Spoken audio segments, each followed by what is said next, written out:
Hi, I'm Kara from Los Angeles. Please like and subscribe to MSA. I lived with my single mom who worked as a stylist to A-list celebrities. Her work fascinated me and I always dreamt of walking in her footsteps. So when I turned 17, I started assisting her on her movie sets. That's where I met Jake for the first time. He worked as a set builder, and though we never spoke, I always thought he was kind of cute. One day, I was a bit early on the set when I saw him struggling with the set backdrop. Oh, there you go.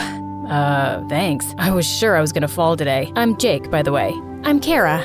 We got talking, and it turns out he was really sweet. We started hanging out a lot at the set and started dating. Soon, it was time for college, and as luck would have it, Jake and I got into a college in the same city and decided to move in together. Mom didn't take the news too well, but I was adamant, so she gave in. Things were fine for a while, but soon, our relationship started crumbling. It started with small things like Jake not paying the rent or staying out till late. He wanted me to ask Mom to invest in his business idea. I'm sure she'll have no problem pitching in to secure her daughter's future. Don't you want me to progress in life? Of course I do. Nothing would make me happier. I still wasn't sure if Mom would agree, but I had to give it a shot for Jake. So a week later, I called her up and she told me that she was in the hospital. She was feeling much better, but I had to go see her. So I rushed back home, only to find Jake and my car gone. I tried calling him, but he didn't answer, and just as I was giving up hope, he came home looking like a wreck, and my car was missing.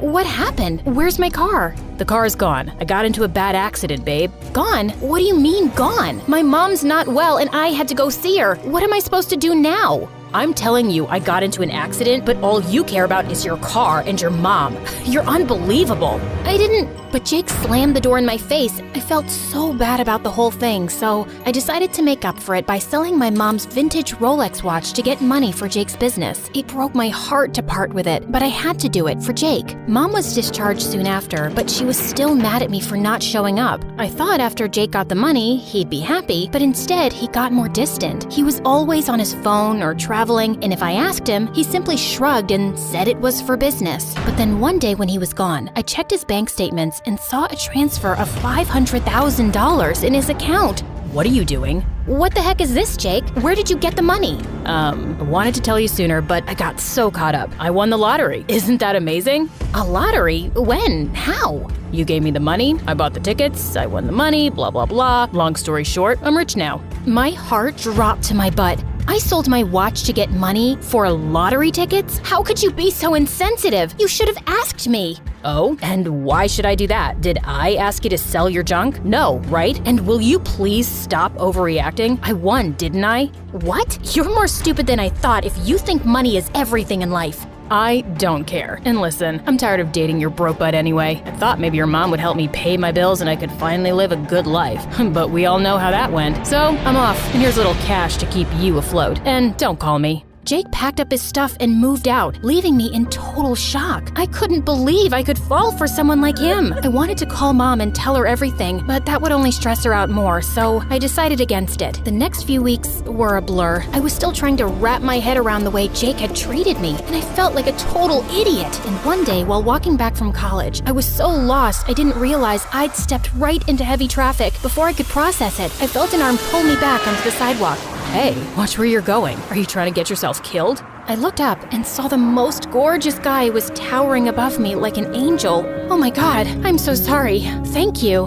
Must have been thinking real hard for you to be so distracted. Yeah, something like that. Please, let me repay you. Maybe some other time. I have a feeling I'll see you again. I'm just glad you're okay. The stranger left and I went on my way, but I couldn't stop thinking about how he looked oddly familiar. The next day, I decided to break myself out of my slump and focus on my studies. When I arrived at class, I found out that we were assigned partners for a project, and my partner was the same guy who'd saved me. Well, this must be fate. Who would have thought we'd meet up again so soon?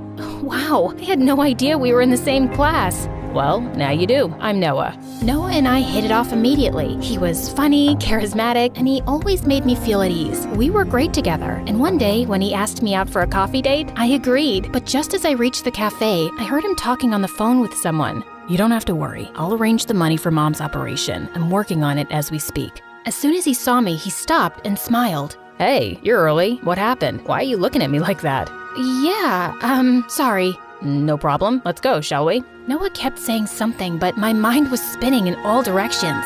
Could it be that he was lying to me for money too? But why would he do that? So, I heard your mom's a stylist in LA. Huh? How do you know that? Everyone in college does. She's famous. You must be well off. It was almost as if an alarm went off in my mind as I got up. Noah, this was great.